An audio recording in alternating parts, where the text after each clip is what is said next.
I can do it, Dad. I think one of my favorite moments with you and your dad is when I came over to your house to help you build that fence, and your dad had the nail gun, and he would not let you use the nail gun. And you're 32 years old. We're really going to get into this right now?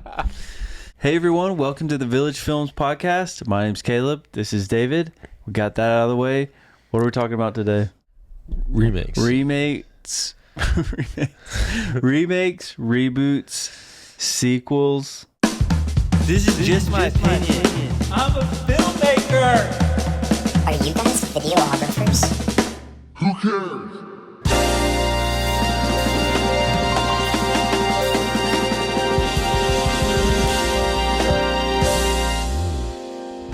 Let's get into it. Dude, I love it when they do remakes. That's probably my favorite thing about going to the movies now, is to watch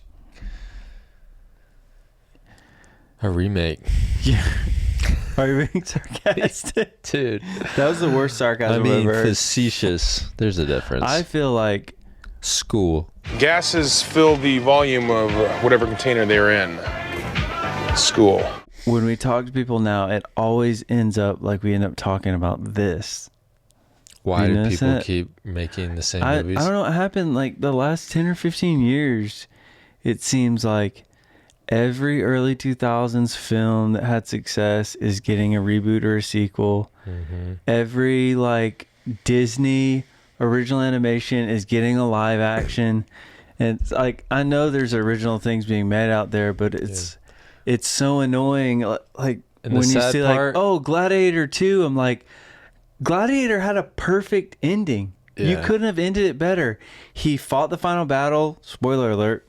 He defeated it. He died by just slowly walking into paradise to be with his dead family. Why do you need to? That's great. Obviously, I'm not passionate about this, but why do you think they're doing it? I mean, it's pretty simple. It's cash money, baby. It's money.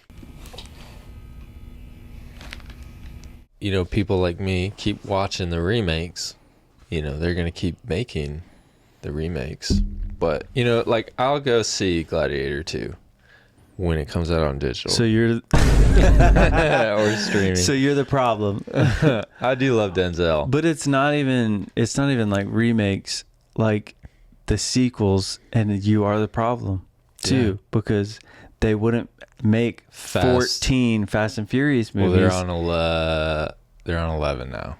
Like, this is not like a crazy opinion. They're not good movies. Go watch one of them, especially the last 5, 6, 7, 8 ones. They're not good. Tom! You gonna turn your back on family? But people are going to watch them.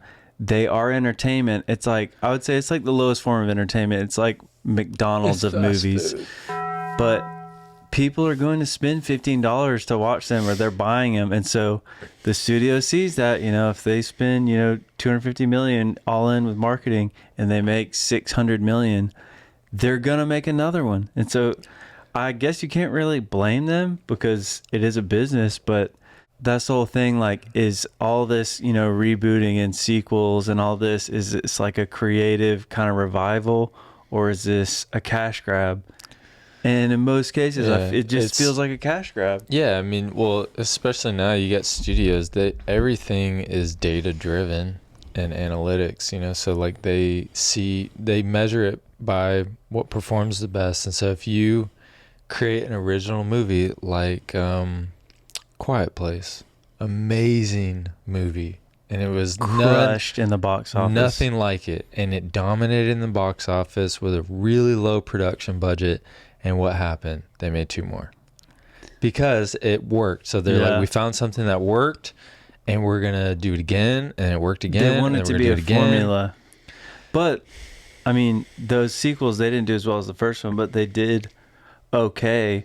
You know, not every sequel or remake or reboot is terrible. Yeah. You know, like the Twisters movie performed really well, and it was like very well received. That was like kind of a new reboot kind of thing. So they're not all bad, but it's just especially when there's a movie that it was like very clear it didn't need to be kind of revitalized, and you just see it's whoever owns the copyright or the intellectual property of that film.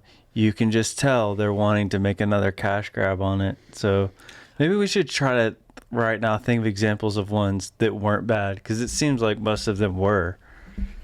Well, I mean, a lot of movies, when they do well, will get greenlit for a sequel or even a trilogy. Oh yeah, I mean that's common. But I wonder if like John Krasinski, when he made the first one, if he even thought that there would be a second one, or let alone a third one. And was he excited to do that? I think there's probably a genuine fear when a studio says, hey, I want you to make another one, we're going to give you a huge amount of money to do it. You're not going to say no to that.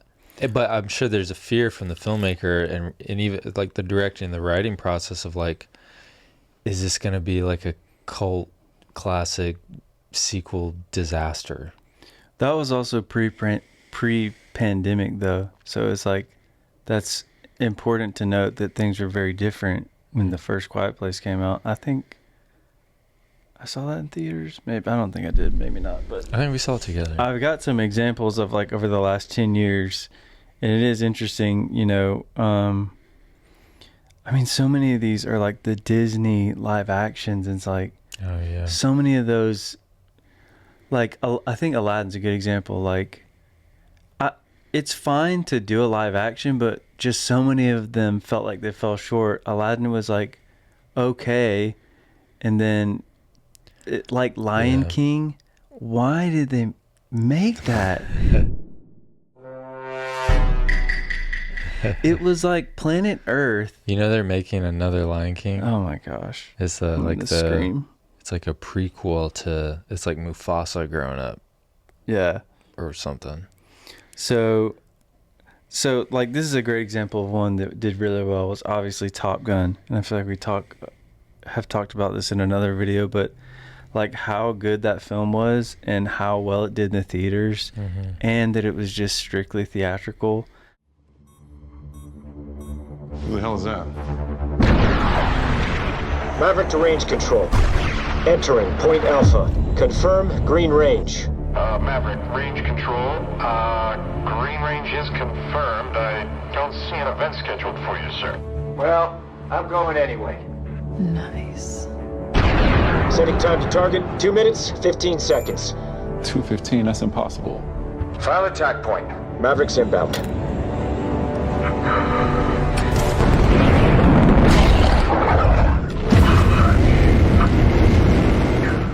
Like, it is possible to rethink an old, what's it called? An old story, or what? An old series. Like, what is the word I'm looking for? An old. Anyways, it's possible to rethink an old film into like a new sequel, or like just a new story, and do it well. And I think that film's a good example. But just so many of these, they feel like they fell short. But I guess, if we were studio execs, we would be doing it too. So, but we're not. So we're going to sit here and yap. It's easy to complain about it, but when you're actually, it's easy to complain about it when you're a consumer, but when you're actually a part of making it, you're not going to turn down as a filmmaker. If someone says, hey, I've got a $150 million budget, make Quiet Place 2, you're not going to say no. Yeah. Or whatever the budget was. I don't know if it was that much. There's probably like a weird formula for like the amount of time that's passed since this came out, mixed with like how many movies did it originally have, or how many like films were in the sequel. Yeah. That's going to gauge like the collective feeling. Cause I feel like a lot of them, when you see the trailer, you're either like, oh man, that's awesome. They're kind of updating that like to current time. Yeah. Or you're like, oh my God, are they really making Sonic the Hedgehog 3 live action? Yeah. And that's usually well, another way to look at it is I feel like we are being saturated with all the remakes that when an original does come out, people flock to it because they're hungry for something new. They don't want to keep watching the same stuff. it makes the originals stand out. Yeah, that's why I like, A24 is like a great example, man. They're not Nothing rebooting but stuff. originals, Yeah. and they're relatively, lower budgets than compared to the other studios. And most of the time they do really well. And so I think if we can see more, I don't know if they started as like an indie film company. I think they started as a distribution company, right? Yeah. And then they kind of just kept buying, but they would buy those. Well, they're a studio. Yeah. So if we could see more studios like A24 that take more risk on original content. Yeah, I think the reason that you don't see that from them is like these companies like, Warner Brothers and Paramount and, these really large legacy companies, they own the intellectual property of Ghostbusters or Back to the Future or Die Hard or whatever the movie is that's being rebooted. Mm-hmm. So they don't have to go and pay for that and then reboot it. It's already in their library. So they just say, hey, it's been 25 years since this movie came out. Let's cash in on this millennial nostalgia, or let's cash in on the Gen X nostalgia. Yeah. And sometimes it works and sometimes it doesn't. But I guess for people like us that are in this industry and are watching what's going on, usually it just makes us mad because we want people that are putting out innovative ideas to be rewarded. And I guess that's still happening, but it's like, it just feels like there's just so many out there. It's just like that kind of fast food entertainment. Well, and look what the MCU has done. Like the last decade has been nothing but superhero movies, basically. Because you had the MCU, and they're so successful in their Infinity Saga that DC was trying to play catch up, so they kept creating, the Snyderverse, and then that went, that imploded, and then now they're starting over with James Gunn. But it's like now people are, I think, even I'm like getting tired of just nothing in the theaters but these superhero movies. You're like, are we really on our 6th iteration of Batman right now? Which I love Batman, so I'll go watch him. But Go watch it. like I literally just problem. watched the new Batman. Yeah, but I feel like the superhero stuff is a little different because like, I guess it's not that different, but I guess we're kind of conditioned to just expect a new version of the character every 8 years because I guess like, Henry Cavill says, I'm going to do 6 films for Superman. Mm-hmm. After that contract runs out, you could try to get him for 6 more films, but like he's getting older. He probably wants to do other projects. You almost have to sign someone new. And so there's definitely a life cycle to those films, but.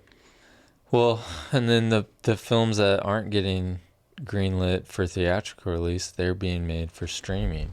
Yeah. But then they kind of just disappear in the streaming cloud too, because sometimes you'll watch it and be like, oh, that was a good film, and then you forget about it.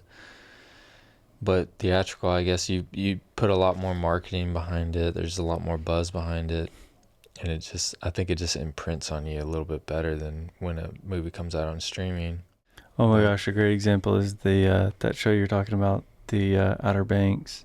Oh my gosh, where they had a moment in season 2 or 3. They could have just wrote it out perfectly, perfect ending. But when you're getting hundreds of millions of people watching on streaming, how can you not do another season? Like even like I feel like Stranger Things is a good example of that too, because it absolutely exploded, and it definitely was written to where it is just one season, and you can tell right at the end there they made a way to kind of get out of it if they needed to, if they wanted to do another season, and that's exactly what happened. It blew up. They're on their 5th or 6th season, but if I put myself in their shoes, I'm not going to tell Netflix, hey, we're not doing another season because we feel like it ended perfectly. You got to have some real power to do that. But sometimes you do that, like Queen's Gambit. That was it was always a limited series. Yeah, they started that, but I mean, it was one of Netflix's biggest shows. Yeah, I'm surprised that they didn't cash in on that. But that, like, I love that. It's like, it's a great way to just end something really awesome and then not ruin it by making it a sequel or another season or something like that. Well, I think that's what we got. This Just is couple of yappers. an always ever evolving conversation. Mostly it's just us complaining, and we're always complaining about this to our friends. But we're not the only ones complaining. Other people out there are. But if you've got some good examples of remakes that you thought were terrible or reboots that you thought were really good, let us know in the comments, and subscribe to our channel if you want to see more videos, and we will see you guys in the next one.